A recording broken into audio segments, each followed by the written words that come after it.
अस्सलाम वालेकुम students, welcome to easy maths. आज हम एक्सरसाइज 1.2 के क्वेश्चन नंबर 4 को डिस्कस करने जा रहे हैं। क्वेश्चन नंबर 4 एक इम्पॉर्टेंट लॉन्ग क्वेश्चन के तौर पे ट्रीट किया जा सकता है। हम अपने क्वेश्चन को रीड करते हैं और देखते हैं कि इसको कैसे सॉल्व करना है। Find the rational numbers P and Q. उसने हमें सवाल में दो वेरिएबल्स दे दी हैं जिनकी हमें वैल्यू फाइंड आउट करनी है, और उसने हमें सवाल दिया है 8 - 3 × 2 square root divided by 4 + 3 square root 2 is equals to P plus Q square root 2। ठीक है, ये क्यू लिखा हुआ है। तो अब आप देखें कि हमारे पास उसने हमें कहा पी और क्यू निकालें। देखें, अभी तो आपको क्वेश्चन में कुछ ऐसा खास दिख नहीं रहा कि इसको कैसे ही हम सॉल्व करें तो पी और क्यू निकल आए, लेकिन मुझे अपनी इस एक्सप्रेशन का पता है कि ये देखा देखा है, यानी कि ये मैंने क्वेश्चन नंबर 1 के अंदर इस तरह के एक्सप्रेशंस को सॉल्व किया था with the help of rationalisation.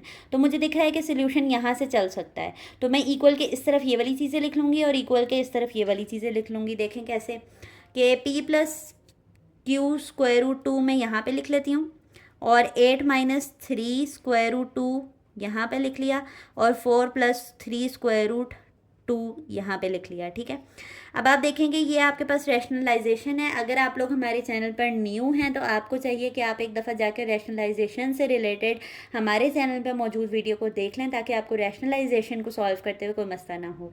वैसे मैं हर वीडियो के अंदर शुरू से ही डिटेल बता रही होती हूँ ताकि नए आने वाले बच्चों को कोई मसला ना हो। तो रैशनलाइजेशन एक ऐसा मेथड होता है जिसमें आप डिनोमिनेटर का कॉन्जुगेट लेते हो और उसको न्यूमरेटर और डिनोमिनेटर दोनों के साथ मल्टीप्लाई करते हो। अब देखें, ये बात मैंने बोली है तो अब आपको समझ नहीं आई होगी, लेकिन मैं लिखूंगी तो इंशाल्लाह ये आपको समझ आ जाएगी। By rationalisation P plus Q square root 2 हमारे पास वैसे ही आ जाएगा। 8 - 3 स्क्वायर रूट 2, 4 + 3 स्क्वायर रूट 2 का जब हम कॉन्जुगेट लेंगे तो 4 - 3 स्क्वायर रूट 2 आएगा। तो हम इसको न्यूमरेटर यानी ऊपर वाली वैल्यू से भी मल्टीप्लाई कर देंगे और नीचे वाली वैल्यू से भी मल्टीप्लाई कर देंगे। ठीक है, तो ये था हमारे पास रैशनलाइजेशन का मेथड। रैशनलाइजेशन बेसिकली करती क्या है कि ये जो डिनोमिनेटर का बड़ा एक कॉम्प्लेक्स यानी मुश्किल से जो एक्सप्रेशन होता है उसको ये सॉल्व आउट कर देती है, सिंप्लीफाई कर देती है। ठीक है, तो P plus Q square root 2 को हम ऐसे ही लिख लेंगे, और हमारे पास ये दोनों नंबर्स आपस में मल्टीप्लाई हो रहे हैं तो हम इनको ब्रैकेट में लिख लेंगे कि ये मल्टीप्लाई होंगे हमारे पास 4 - 3 स्क्वायर रूट 2, और नीचे वाली वैल्यूज़ भी आपके पास मल्टीप्लाई ही हो रही हैं तो हम यहाँ पर 4 + 3 स्क्वायर रूट 2 इंटू 4 - 3 स्क्वायर रूट 2 लिख लेंगे। ठीक है, अब आप देखें आपको टू वैल्यूज़ की मल्टीप्लिकेशन आती होगी, तो हम इसकी मल्टीप्लिकेशन सॉल्व करते हैं। P plus Q square root 2, पहले आपने एक वैल्यू को नेक्स्ट ब्रैकेट के साथ मल्टीप्लाई करना है, फिर नेक्स्ट वैल्यू को इस पूरी ब्रैकेट के साथ मल्टीप्लाई करना है। ठीक है, अब किस तरह 8 मल्टीप्लाई होगा पहले नेक्स्ट ब्रैकेट के साथ 4 - 3 स्क्वायर रूट 2 के साथ। ठीक है, और फिर -3 स्क्वायर रूट 2 जो है वो मल्टीप्लाई होगा अगेन नेक्स्ट ब्रैकेट के साथ 4 - 3 स्क्वायर रूट 2। कुछ बच्चे जो हैं वो इन स्टेप्स को डायरेक्ट करने की कोशिश करते हैं, तो प्लीज़ मेरी रिक्वेस्ट है कि आप डायरेक्ट जो है वो ना सॉल्व करें, क्योंकि स्टेप्स को मिस करने की वजह से आपकी गलती के चांसेस ज़्यादा होते हैं। ठीक है, और यहाँ पर हमारे पास ये a + b a - b आपके पास एक फार्मूला होता है होल स्क्वायर का, तो वो हम यहाँ पर रेफ़र कर लेते हैं कि हमारे पास a + b और a - b किसके बराबर होता है, a² - b² के बराबर होता है। ठीक है, तो a में हमारे पास क्या है 4, तो 4 का स्क्वायर ओपन करेंगे यहाँ पे फार्मूला के मुताबिक, माइनस फार्मूले का। b में क्या है हमारे पास 3 स्क्वायर रूट 2 का होल स्क्वायर। ठीक हो गया। p plus Q square root 2 को फिलहाल आप ऐसे ही चलाएं। 8 4 जा क्या होता है आपके पास 32, पहले 8 इसके साथ मल्टीप्लाई होगा, फिर 8 3 के साथ मल्टीप्लाई होगा। 8 3 जा 24, स्क्वायर रूट 2 वैसे ही। जब स्क्वायर रूट 2 और स्क्वायर रूट 2 वाली रकमें आपस में मल्टीप्लाई होती हैं ना, तब उनका अंदर का नंबर मल्टीप्लाई होता है। ठीक है, लेकिन इसके अलावा जो है वो नंबर्स नहीं हो सकते मल्टीप्लाई अगर उस पर स्क्वायर रूट नहीं है, तो इसको सिंपली आप बाहर वाली वैल्यू के साथ मल्टीप्लाई करेंगे। माइनस यहाँ पर क्या है प्लस, माइनस 3 4 जा 12, स्क्वायर रूट 2 वैसे ही आ गया क्योंकि इसके पास भी स्क्वायर रूट 2 नहीं है।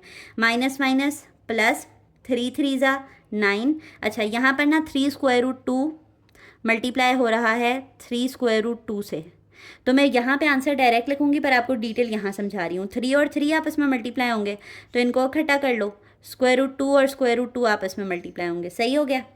3 3 सा क्या होता है 9, स्क्वायर रूट 2 और स्क्वायर रूट 2 को मल्टीप्लाई करोगे तो ये स्क्वायर नहीं हो जाएंगे, दोनों सेम होने की वजह से।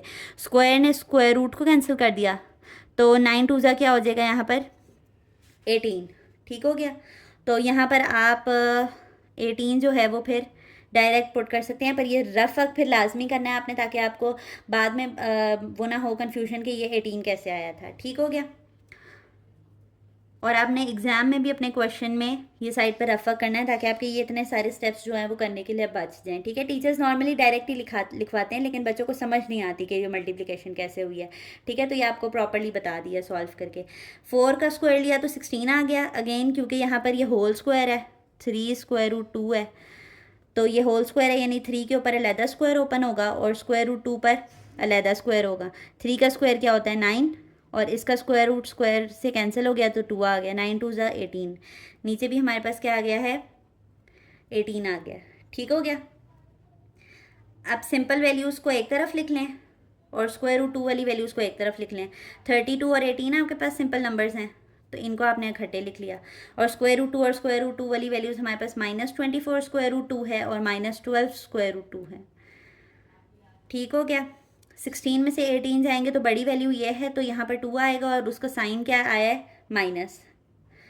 32 और 18 को प्लस करेंगे अगर हम, 32 प्लस 18 आपके पास क्या आता है 50 और माइनस माइनस होगा प्लस, साइन बड़ी वैल्यू का आएगा। तो 24 और 12 को प्लस करेंगे तो 24 और 12 को प्लस करेंगे तो क्या आया है 36 स्क्वायर रूट 2 और माइनस जो है वो बड़ी वैल्यू का साइन, ये बड़ी वैल्यू है। ठीक है। और -2 आ गया। ठीक हो गया। अब और p plus square root q square root 2 वैसे ही आ गया। अब -2 डिवाइड में है तो मैं इनको ये सेपरेट सेपरेट भी दे सकती हूँ, यानी कि अगर कोई चीज़ 1/2 प्लस 3/2 लिखा होता है तो हम इसको एलसीएम करके ऐसे कर देते हैं ना। तो अगर ये यूँ लिखा हुआ है तो इसका रिवर्स भी जा सकता है, यानी आप सेपरेट सेपरेट 2 भी दे सकते हो। तो मैं अब यहाँ पर सेपरेट सेपरेट 2 दे देती हूँ। p plus q square root 2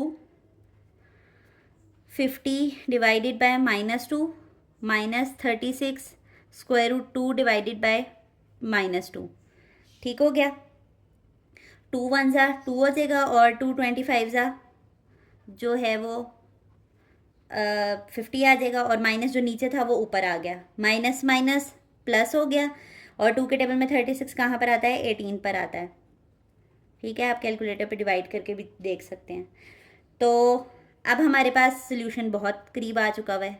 आप देखें यहाँ पर भी पहली वैल्यू सिंपल है बगैर स्क्वायर रूट के, यहाँ पर भी पहली वैल्यू बगैर स्क्वायर रूट के है। यहाँ पर दूसरी वैल्यू स्क्वायर रूट 2 के साथ है, तो यहाँ पर भी दूसरी वैल्यू स्क्वायर रूट 2 के साथ है। इसे कहते हैं कंपैरिजन करना। ठीक है। तो जब हम कंपैरिजन करते हैं अपने क्वेश्चन के अंदर, तो हम यहाँ पर क्या लिखते हैं कि by comparing on both sides. यहाँ पर हम क्या लिखते हैं बाय कंपेयरिंग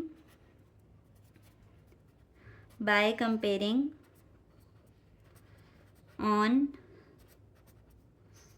बोथ साइड्स। तो कंपेयरिंग का क्या मतलब है कि पहली वैल्यू के बराबर आ जाएगी, तो p जो है वो किसके बराबर आ गया -25 के, और q स्क्वायर रूट 2 जो है वो किसके बराबर आ गया है 18 स्क्वायर रूट 2 के। और क्योंकि ये स्क्वायर रूट और स्क्वायर रूट 2, ये स्क्वायर रूट 2 इधर आके डिवाइड हो जाएगा और डिवाइड होकर ये कैंसिल हो जाएगा, तो मैं इसको यहाँ पर भी कैंसिल कर सकती हूँ।